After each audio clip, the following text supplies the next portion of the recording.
राधे राधे। सभी भक्तजनों का हमारे भक्ति चैनल धार्मिक कहानियां 2.0 पर हार्दिक स्वागत है।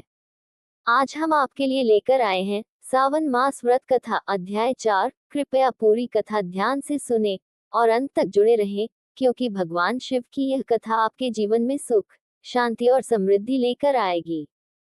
इस कथा में आज हम सुनेंगे धारण पारण, मासोपवास व्रत और रुद्र व्रत का वर्णन तथा सुगंधा की कथा, जिसने इस व्रत के प्रभाव से पापों से मुक्ति पाई और शिवलोक को प्राप्त किया।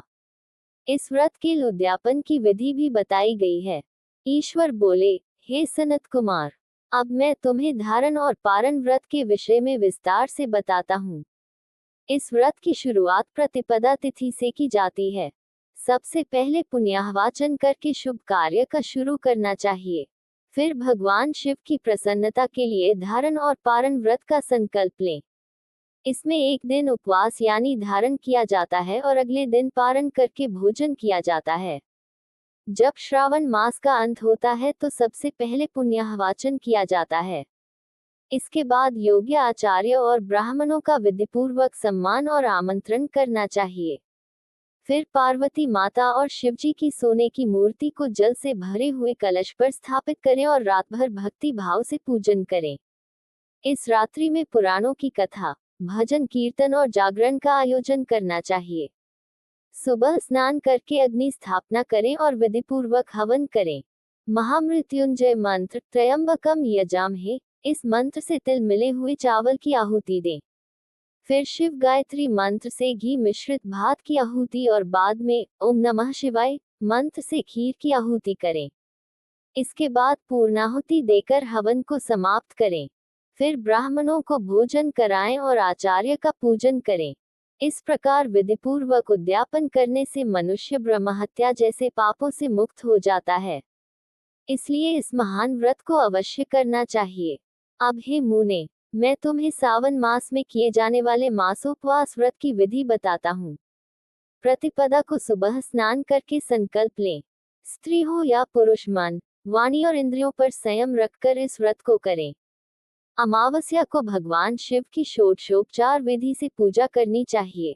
इसके बाद अपनी सामर्थ्य अनुसार वस्त्र, आभूषण आदि से ब्राह्मणों का पूजन कर उन्हें भोजन कराएं और सम्मान सहित विदा करें। इस प्रकार किया गया मासोपवास व्रत भगवान शिव को अत्यंत प्रिय होता है। हे सनत कुमार, अब मैं रुद्रव्रत व्रत की विधि बताता हूँ, जो सब प्रकार की सिद्धियां देने वाला है। इस व्रत में कपास की 11 बत्तियां बनानी चाहिए। इन्हें रुद्रवर्ती कहते हैं और ये बत्तियां भगवान शिव को प्रसन्न करने वाली होती हैं। संकल्प करें, मैं श्रावण मास में 1,00,000 बत्तियों से महादेव का नीराजन करूंगा। फिर प्रतिदिन 1000 बत्तियों से दीप जलाकर आरती करें और अंतिम दिन 71,000 बत्तियां समर्पित करें। या प्रतिदिन 3000 बत्तियां चढ़ाएं और अंतिम दिन 13,000 बत्तियां अर्पित करें। या फिर एक ही दिन में पूरी 1,00,000 बत्तियां जलाकर आरती करें।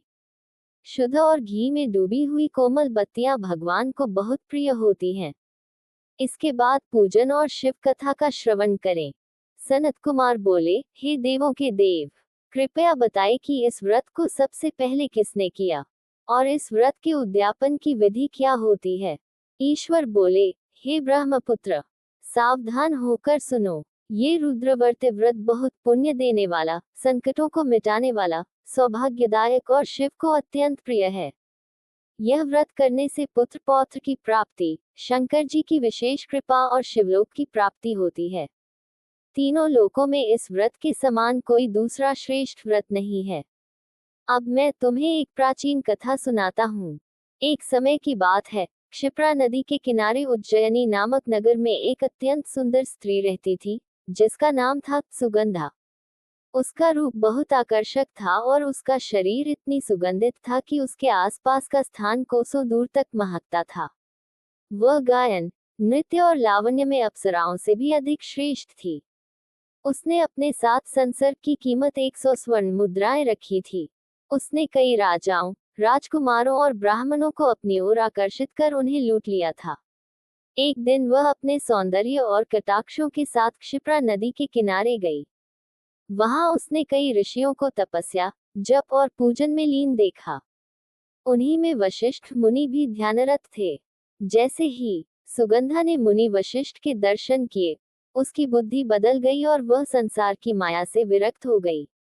उसने मुनि वशिष्ठ को बार बार प्रणाम किया और उनसे विनती की, हे मुनिव, मैंने बहुत पाप किए हैं, कृपया आप मुझे उन पापों से मुक्त होने का उपाय बताएं।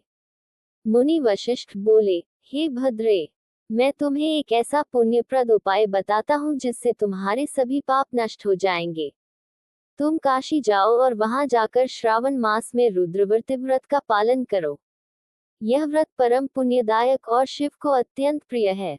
इसके प्रभाव से तुम्हें परम गति की प्राप्ति होगी।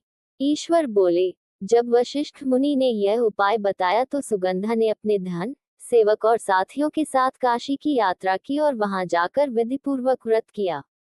इस व्रत के प्रभाव से वह अंत में सशरीर शिवलिंग में विलीन हो गई। हे सनत कुमार, इस प्रकार जो स्त्री यह रुद्रव्रत व्रत करती है, वह हर इच्छा की पूर्ति करती है। अब मैं तुम्हें माणिक्यवर्ती व्रत का फल बताता हूँ। जो स्त्री इस व्रत को करती है, वह भगवान शिव के अर्धनारी स्वरूप में स्थान पाने योग्य हो जाती है और महाप्रलय तक भगवान को प्रिय बनी रहती है।